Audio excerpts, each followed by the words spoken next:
Hipertensi disebut sebagai pembunuh diam-diam karena sering timbul tanpa gejala. Hipertensi dapat mengakibatkan kerusakan pada otak, mata, jantung, pembuluh darah, ginjal, bahkan mengakibatkan kematian. 1 dari 5 orang dewasa di seluruh dunia menderita hipertensi. Karena itu, penting bagi kita untuk mengetahui bagaimana penanganan hipertensi hingga tuntas. Ya, Dok, kita langsung mulai ya, Dok ya, tentang kupas tuntas penanganan hipertensi. Nah, mungkin banyak yang sudah familiar banget nih, Dok, dengan kata hipertensi karena keluarga dekat ngalamin. Tapi kita masih kadang bingung nih, Dok. Kalau dibilang hipertensi, darah tinggi, kan tekanan darah melebihi batas yang normal. Nah, tekanan normal itu sebetulnya berapa, Dok? Dan yang disebut tekanan darah tinggi itu atau hipertensi berapa, Dok? Silakan, Dok. Ya, biasanya kita sebut sebagai hipertensi itu kalau tekanan darahnya sudah di atas 140/90 ya.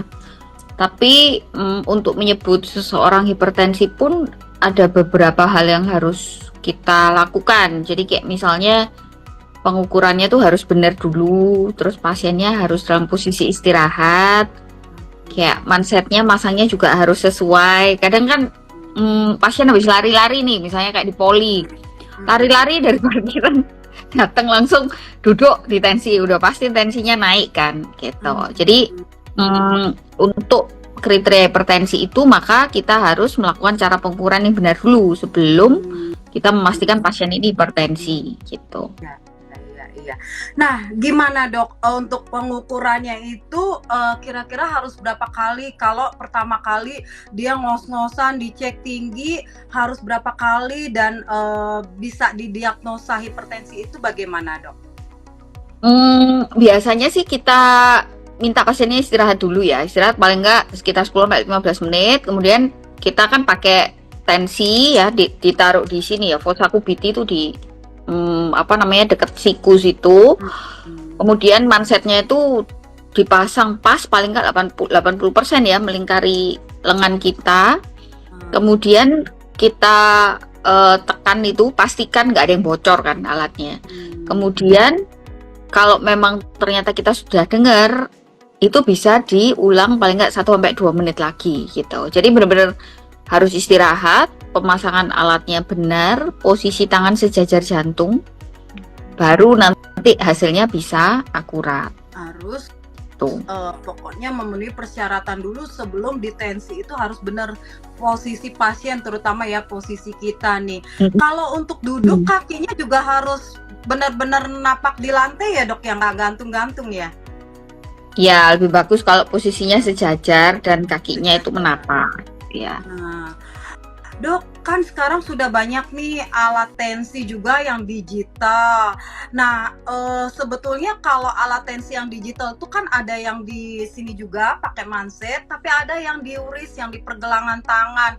Gimana, Dok? Boleh nggak kita pakai alat yang itu? Karena kan kalau tiap ke dokter kita kan namanya kalau hipertensi itu harus kita lebih aware lagi, kita beli gitu alat tensi sendiri untuk monitoring. Nah, lebih akurat mana nih, Dok? Banyak banget nih yang nanya nih. Ya, kalau yang bagus tuh sebetulnya kan pakai raksa ya. Cuman raksa sekarang tuh biasanya cuman bebas itu sekarang lebih sulit diketemukan. Ya bisa pakai yang digital. Cuman kalau pakai digital itu kita harus ingat perlu dikalibrasi. Jadi misalnya kita harus pastikan kan beli di mana ya dibawa lagi untuk kalibrasi. Kadang dicek baterainya habis apa enggak. Karena yang namanya alat digital itu perlu dicek masih berfungsi apa enggak ya. Sering kadang-kadang kalau memang lama ditaruh gitu dia bisa miss kan, mungkin alatnya rusak atau gimana. Nah, beda sama yang raksa. Kalau yang raksa itu kan berdasarkan telinga pemeriksa ya, jadi hasilnya biasanya lebih akurat gitu. Ya, kalau jadi kalau di rumah kalau yang di rumah kita harus selalu cek berkala gitu ya, Dok ya, alatnya ya. Ya, kalau sudah lama 3 tahun nggak pernah dipakai gitu, mending dibawa ke tempat yang beli, dicek dulu. Kan ada indikator baterainya kedap-kedip, berarti baterainya tuh yang harus diganti, ya kan? Oke. Nah, masih terkait alat tensinya, Dok. Ya. Kalau raksa itu kan berarti si pemeriksa yang harus peka gitu ya untuk yang tekanan yang atasnya, yang sistolnya, yang pertama bunyi baru deg deg deg deg deg deg sampai akhir Ah, gitu. Nah, kalau yang pemeriksanya nggak awas gitu, artinya sambil ini nggak ngelihat raksanya turun, berarti nggak akurat juga ya, Dok? iya, jadi Harus benar-benar konsen. kalau mereka iya harus konsentrasi, terus biasanya kan kita sambil ngeraba nadi ya. Jadi Mm-mm. biasanya kalau waktu sekolah tuh kita diajarkan sambil kita meraba nadi gitu. Jadi Mm-mm. kita mendengarkan sambil kita meraba nadi, nanti akan terasa mulai dari nadinya tuh hilang, nggak teraba sampai dia teraba. Jadi kita bisa tahu dari situ.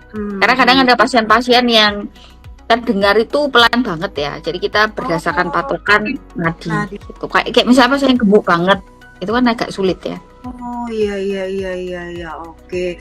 Tapi sekarang di beberapa rumah sakit besar atau di puskes juga sekarang rata-rata udah pakai digital sih, Dok ya? Saya Ah, berapa kali ke rumah mungkin sakit pakai digital. ya, lebih praktis juga sih, lebih Praktis. praktis. Cuman ya itu yang harus diwaspadai. Mm-mm. Tadi alatnya ya harus terus Mm-mm. dikalibrasi, dicek berkala. Oke, Dok. Kan ini kita bicara hipertensi, pasti sih udah pada tahu sih ada yang tekanan darah sistolik, ada yang diastoliknya. Berarti ini kan terkait dengan si jantung mompa dan si pembuluh darahnya ya, Dok ya. Ya, ha-ha. Heeh. Nah, kalau orang awam kita pakai analogi misalnya minum apa ya yang kental, misalnya minum jus alpukat gitu kental, itu darahnya jus alpukat, terus pembuluh darahnya sedotan yang apa namanya kurus gitu ya, bukan sedotan boba. Berarti kita nyedotnya pakai tenaga kuat gitu ya, Dok ya. Sampai kayak gitu Iya kalau supaya darahnya kental ya. supaya Ha-ha. bisa bergerak itu. Nah, berarti kalau tekanan darahnya tinggi itu pengaruh ya, Dok ya, kalau pembuluh darahnya itu sempit atau tersumbat. Ya, jadi kenapa kok ada orang darah tensinya naik itu ya? Kan kalau tadi analogi Mbak Erni kan pakai sedotan tuh. Jadi sedotan itu kan dua hal yang mempengaruhi tekanan. Yang satu luasnya sedotan, lebar pipanya, sama satu lagi halus tidaknya permukaan di dalam pipa. Itu kan pengaruh ya. Sama kekentalan darahnya. Jadi tiga, sorry. Jadi yang pertama luas daripada pipanya, yang kedua permukaan di dalam pipa itu halus apa enggak, yang ketiga yang berada di dalam pipa itu kental atau enggak. Nah, kalau ada masalah dari salah satu itu, maka bisa terjadi tekanan darahnya akan naik. Nah, gitu. Nah, menarik nih yang tadi yang di permukaannya itu halus atau tidak.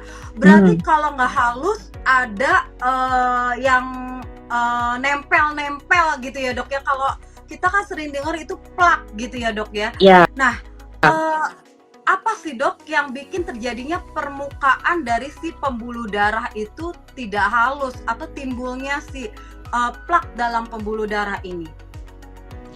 Jadi pembuluh darah kita itu sebetulnya kan kondisinya smooth gitu ya, Mbak Erni ya. Mestinya kondisinya smooth. Kalau ada peradangan, maka pembuluh darah yang smooth itu yang sebelumnya halus, maka permukaannya akan menjadi kasar. Pada saat permukaan di dalam pembuluh darah ini menjadi tidak halus dan kasar, maka pada saat ada darah yang lewat, trombosit yang lewat, itu bisa nempel semua. Karena kan permukaannya jadi nggak halus kan, kesangkut gitu ya di pembuluh darahnya. Nah, jadi faktor yang mempengaruhi kenapa bisa terjadi plak dan sebagainya, termasuk diantaranya adalah keradangannya itu. Kalau kita kan orang awam tuh taunya kan cuman kolesterol aja gitu, Dok. Jadi kalau plak itu kita bilang oh ini kolesterolnya pasti tinggi. Jadi karena keradangan utamanya ya, Dok ya. Ya, jadi keradangannya itu harus di stop juga ya. Tidak cuman kita menurunkan kolesterol. Karena kolesterol itu kan sebetulnya pengaruhnya ke darahnya menjadi kental apa enggak. Kan kalau ada segmen kolesterol itu kan sama kayak air, kemudian kita kasih garam, dikasih gula, katakan kolesterolnya tuh kayak garam. Iya, iya, iya. Yang gula diabetesnya tuh kayak gula gitu kan. Jadinya lebih kental kan konsistensinya. Bayangin kalau sudah konsistensinya kental, dia jalan di dalam pembuluh darah, terus kesangkut-sangkut lagi komponennya, ya tambah buntu gitu. Ah, jadi sebetulnya si plak itu kan utama karena keradangan. Kita tahu namanya orang awam ya dok ya, tahu kan cuman kolesterol. Tadi dokter juga sampaikan ternyata gula juga. Nah, sumber-sumber apa aja sih dok yang bikin terjadinya keradangan itu, terutama dari makanan gitu dok? Makanan-makanan apa sih yang inflamasi gitu yang bikin timbulnya keradangan? Kalau sekarang banyak banget ya. Nggak bisa dihindarin dong dok. Nggak bisa. Jadi kalau zaman sekarang tuh bener-bener hampir semua makanan itu inflamasinya, bahan proinflamatorinya tinggi. Contoh, siapa yang suka makan beli makanan gorengan di pinggir jalan, ya kan? Makan penyetan tuh kalau orang Surabaya gitu, orang Jawa itu kan minyaknya kita nggak tahu deh minyaknya diganti seberapa sering, ya kan? Dipakai untuk menggoreng terus-menerus gitu. Nah, itu kan bahan inflamasi. Semakin dia dipakai untuk menggoreng, maka keradangannya itu akan semakin tinggi. Itu satu. Terus kedua, sekarang yang namanya polusi itu juga sudah semakin banyak ya.